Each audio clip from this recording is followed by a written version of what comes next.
What happens when a CEO sees someone collapse on his watch and no one even stops folding laundry? Kellan Trask had inherited the hotel chain from his father 10 years ago. 16 locations across the Midwest, including 5 full-service hotels with in-house laundry teams that handled everything from sheets to banquet linens. Business was solid, profitable, but lately something had been gnawing at him. He'd been hearing little things. Turnover higher than usual. Complaints about slow towel service. A few exit interviews from laundry staff that hinted at unreasonable workloads and cold management. Nothing specific. Nothing concrete. But Kellan wasn't a fan of gray areas. He wanted answers. Real ones. So, he got a haircut, shaved his beard, and dyed his hair a few shades lighter. A new pair of glasses and a fake name Ken finished the look. He even added a slight limp to his walk. The disguise was perfect. None of the laundry room employees at the downtown Indianapolis location had ever met him. Most of them had probably never been to corporate. He was just a name on their paycheck.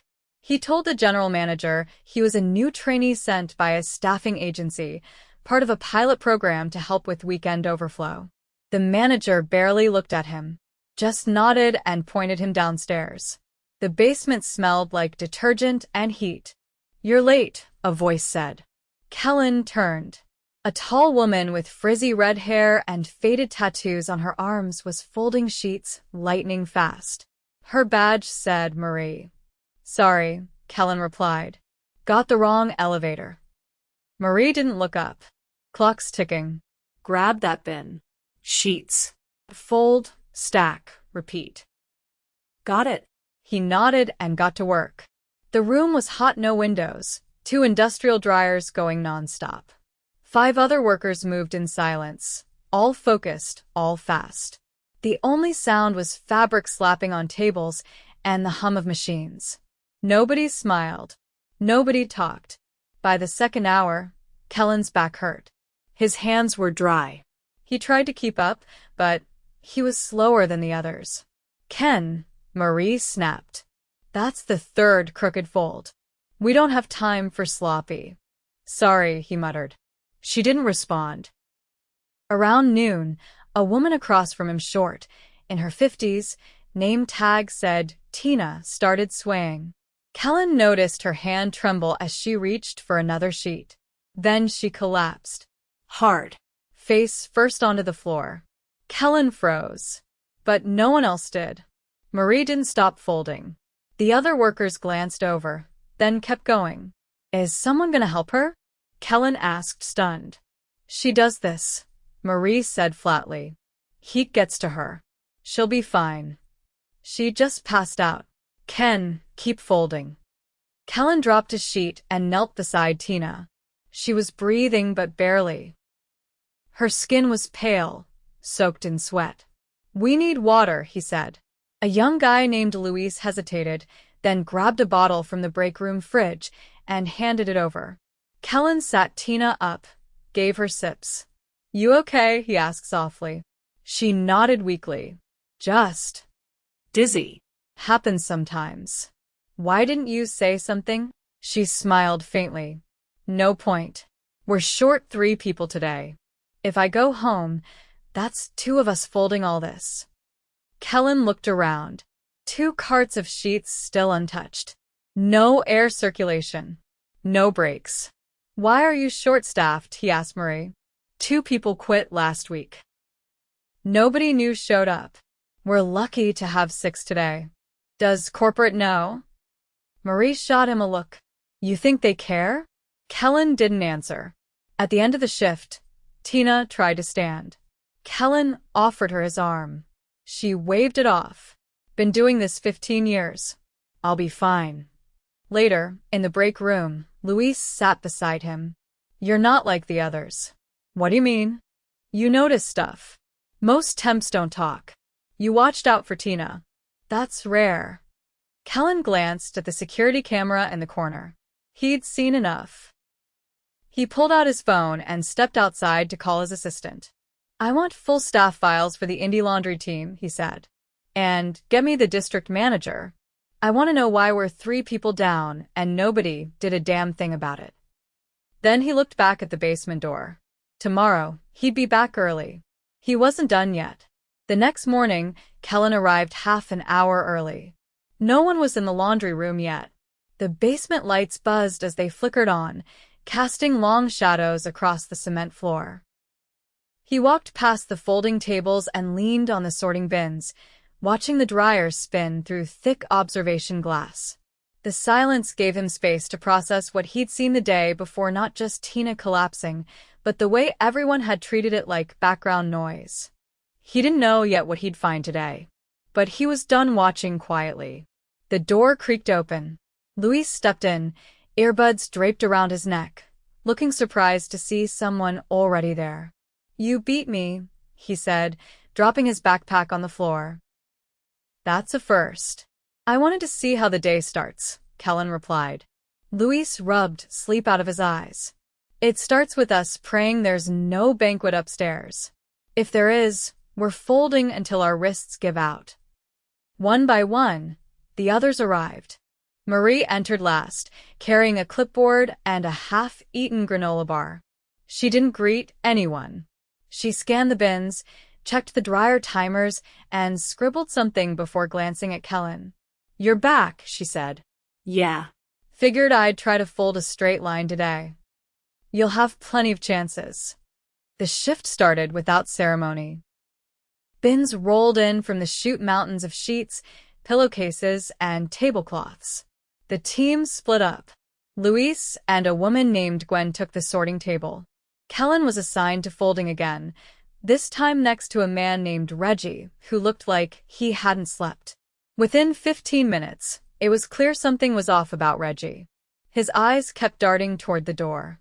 His hands moved, but not with purpose. He dropped folded linen twice and knocked over a stack without reacting. "You good?" Kellan asked. Reggie didn't answer. Marie noticed too. She walked over and snapped her fingers in front of him. "Reggie, you here or no?" He blinked. Yeah. "Sorry. You're folding like you've never seen sheets before." "I said sorry." Kellan watched Reggie's fists clench at his sides. The man wasn't rude, he was unraveling. Marie didn't seem to care. She pulled the stack from his table, shoved it into a bin, and said, "If you can't keep up, I'll find someone who can." Reggie didn't protest. He just turned back to the next bundle. By noon, the room had grown hotter than the day before. The fans in the corners offered little relief. Gwen tied a damp towel around her neck. Luis had rolled up his sleeves and was folding faster than anyone else, headphones now in. Reggie was silent. Tina hadn't shown up at all. Kellan folded in rhythm, but his attention was on Marie. She barked instructions constantly, but never helped. When someone asked for help lifting a broken bin, she shook her head and walked away. When Gwen mentioned that one of the dryers was making a scraping sound, Marie told her to ignore it. "I'm not fixing anything today," she added.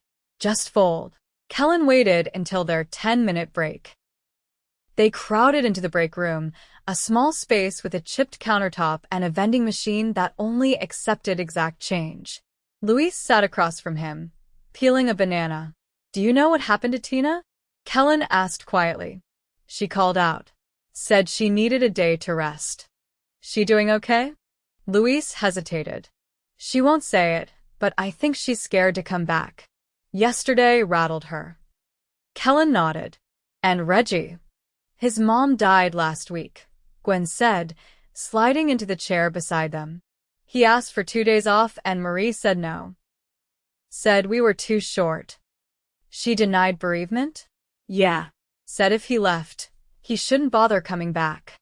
Kellan's jaw tightened. Gwen lowered her voice, glancing at the door. "Marie's been here a long time. Think she runs the place. She's got friends upstairs who back her up. Complaining doesn't go anywhere." "Has anyone tried?" "I did," Luis said. "Sent an email to the district manager. Got a reply 2 weeks later, saying they'd look into it. That was 3 months ago." The door opened and Marie stepped in. "Break's over," she said without waiting. The room emptied. Back in the laundry room, the atmosphere shifted. Marie started hovering more. She criticized the way Gwen sorted towels, told Luis he was wasting time double-checking folds. When Kellan asked if they could rotate stations for variety, Marie laughed once. "You think this is a summer camp?" Reggie dropped a sheet. Marie was on him in seconds. "You need to pick up the pace or leave. We're not babysitting today." Kellan stepped forward. "Maybe he just needs a second." Marie turned to him. "Ken, is it? I don't remember asking for your opinion." "You didn't. But I'm giving it anyway." She raised an eyebrow, then walked off. Kellan turned to Reggie. "You want to sit for a few?" Reggie gave a small nod. Kellan led him to the break room, then returned and picked up his workload without a word. By end of shift, the bins were mostly empty. The dryers had gone quiet. Everyone moved slower now, backs sore, shirts damp. Marie stood by the door, waiting to clock out.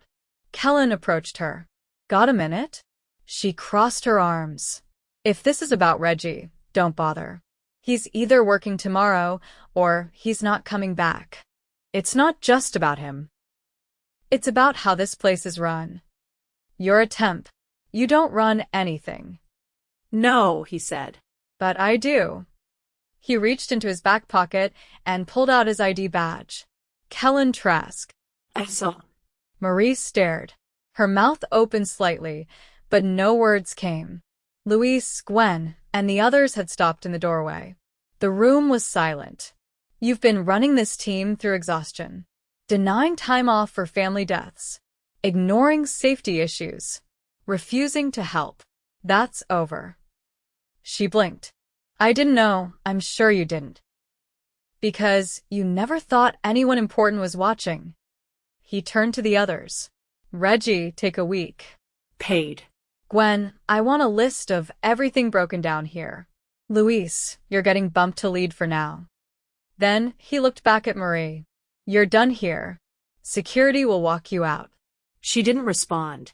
Just grabbed her clipboard and walked out stiffly. Outside, Kellan stood with the remaining team. "I should have come sooner," he said. "That's on me."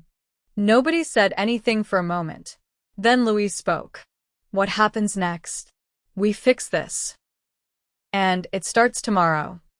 By the next morning, Kellan had already made 3 calls before sunrise.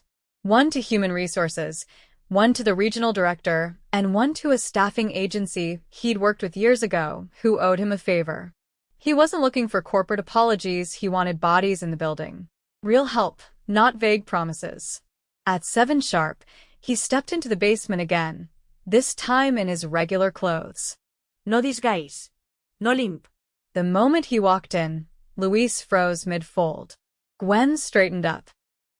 Reggie, already at his table, looked like he wasn't sure whether to keep working or leave altogether. Kellan nodded once. "Morning." Luis looked around. "R. You staying down here today? Until it's fixed?" "Yes."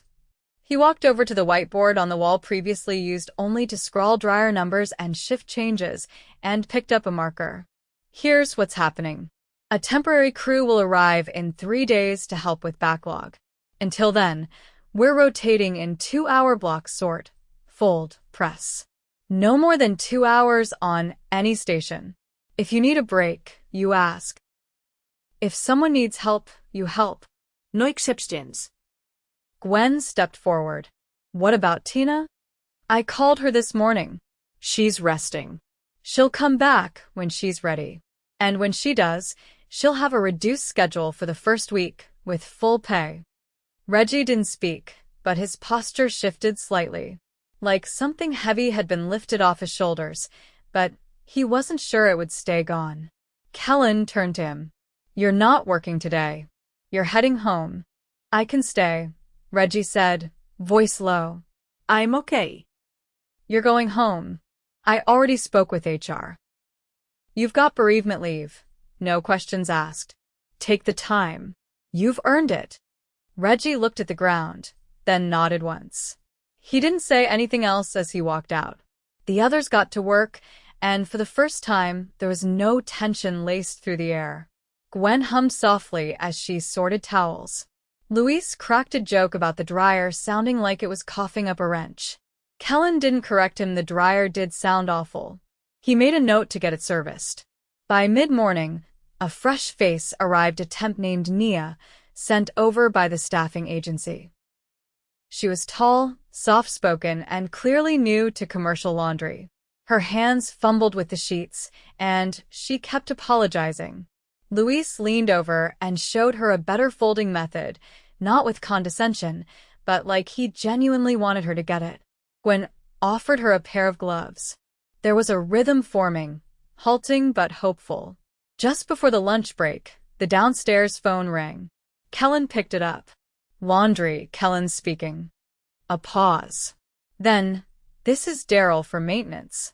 You called about the dryer squealing? Yeah. It's the third one on the left. Sounds like it's grinding itself to death. I'll be there in 20. Got the part in the van.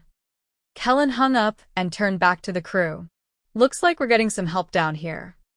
Luis grinned. That's a first. After the lunch break, this time extended to 15 minutes, so they could actually sit. Kellan stepped outside with Gwen. She leaned against the wall, sipping from a thermos. You've been here a while, right? He asked. Almost 4 years. Why'd you stay? She exhaled through her nose. At first, the hours worked for my kids' school schedule. Then it just became habit, I guess. I kept hoping things would get better. And did they? She looked at him sideways. Not until yesterday. He nodded. That's going to change permanently. But I need your help. There's a leadership gap down here. You, Luis, Tina, when she returns, I want the three of you to advise me directly on what this room needs. Equipment, staffing, even scheduling. I won't pretend to know it better than you do. She raised an eyebrow. You're serious? I'm not interested in band-aids. I want this fixed for good. She took another sip, then nodded. All right. I'm in. Back inside, the rest of the shift passed without incident. Nia got the hang of the folding station. Luis taught her how to bundle sheets for storage. Kellan rotated to pressing, where he quickly realized how physically demanding it was. The heat from the press machines was intense, the repetition numbing. After just 20 minutes, his shoulders ached. By the time the shift ended, no one rushed out. People lingered. Talked. Not much, but more than before. That evening, Kellan met with the hotel's general manager upstairs. The man wore a crisp suit and had the polished demeanor of someone used to giving tours, not talking about laundry. You wanted to see me? He asked, stepping into the conference room. Kellan didn't sit. Yes. I'm removing you from oversight of the laundry department. The manager blinked. I'm sorry. You didn't know your floor supervisor was denying bereavement leave. You didn't follow up when complaints were made. You didn't even know your staff was 3 people short for weeks. That level of detachment doesn't work anymore. I didn't realize it had gotten that bad. That's the problem. The manager shifted uncomfortably. What happens now? You'll continue your current duties, but all back-of-house departments are being reassigned under a new operations lead, someone who understands what's happening beyond the lobby. The man looked like he wanted to argue, but didn't. As Kellan left the room, his assistant caught up with him in the hallway. Staffing agency confirmed they're sending 2 more temps tomorrow. And HR reviewed the past exit interviews from this location. It's worse than we thought. How many red flags? 14 in the last year. All ignored. Pull their files. I want a full report by morning. Back in his hotel room that night, Kellan sat at the desk and opened his laptop. He drafted a memo to every department head across all 16 locations. It was direct, no fluff. Effective immediately, all property-level leadership would be required to spend 1 full shift each month embedded, with their frontline teams no exceptions. Not to observe. To work. He read it twice, then hit send. The next morning, the dryers hummed again, but this time, the sound didn't feel oppressive. Nia greeted Luis with a quiet morning. Gwen brought in 2 extra fans she'd had in her garage. Kellan moved between stations, not to supervise, just to help. As the first cart of clean sheets rolled in, Luis looked up. "You sticking around again?" "For a while," Kellan said. Good. "It's easier to believe things will change when you're down here too." By the following week, the downtown Indianapolis laundry room looked almost the same, but it felt different. The rattling dryer had been replaced, the floor had been scrubbed, and a new industrial fan stood near the folding station, constantly whirring. The air was still warm, but no longer oppressive. What had changed most wasn't physical. Trust had started to grow. Kellan returned each morning without ceremony. He worked a full shift, rotating through stations like everyone else. His presence wasn't performative. He didn't hover, didn't bark orders. He folded, sorted, lifted, and listened. Nobody called him sir. He didn't want them to. They called him Kellan now, and he answered to it like anyone else. Gwen came in early on Tuesday with a clipboard of her own. She'd started tracking daily output, machine downtime, and rotation schedules. It wasn't something Kellan had asked for. She created it because she said it felt wrong not knowing where the bottlenecks were. Kellan noticed Luis helping Nia set up her station before his own was ready. He handed her gloves, showed her how to adjust the folding height, so her back wouldn't strain. She moved with more confidence now, less hesitation in her hands. Mid-morning, Kellan sat with HR rep Clarice in the freight hallway just outside the laundry room. She'd flown in from Chicago and had spent the previous day reviewing every employee file, interview transcript, and complaint log. "I've got a few findings," she said, flipping through her notes. Marie had 3 formal complaints filed against her in the last 18 months. 2 were from laundry workers, 1 from a banquet server. All were marked as unsubstantiated by regional management. Same regional manager who told Luis they'd look into it? Kellan asked. Clarice nodded. That's part of it, but it's broader. There's a pattern of dismissing complaints that come from non-customer-facing roles. Housekeeping, maintenance, laundry, they're all treated like background noise. Kellan leaned back against the concrete wall. "I want that regional manager replaced. Effective immediately." Clarice didn't hesitate. "Already in motion. We've got a candidate from Cleveland we're vetting. Strong internal record, came up through facilities." Good. "And the rest of the team here?" "Tina's scheduled to return next Monday. She's cleared by her doctor." Gwen's been instrumental in organizing shift flow. Reggie hasn't responded to our check-ins, but his leave is covered regardless. We'll keep reaching out. Kellan nodded. "He needs time. We give it to him." Clarice closed her folder. "There's one more thing. We're going to need to rebuild trust across the board, not just here. If this happened in Indy, it's likely happening elsewhere." Kellan looked through the narrow window into the laundry room. Luis and Nia were laughing at something, heads bent over a misfolded tablecloth. "I know," he said. "And we start here." Later that week, Kellan called a meeting in the staff cafeteria. Nothing fancy, no banners, no catered food. Just chairs pulled into a circle and a pot of burnt coffee someone had brewed an hour too early. 12 employees showed up. Not just laundry staff, housekeeping, room service, even a night janitor named Barry who said he heard something might be changing. Kellan stood in front of them, hands in his pockets. "I'm not here to give a speech," he said. "I'm here to listen. But I'll start with this. I failed to know what was happening in my own buildings." "There's no excuse for that." A young woman from housekeeping raised her hand.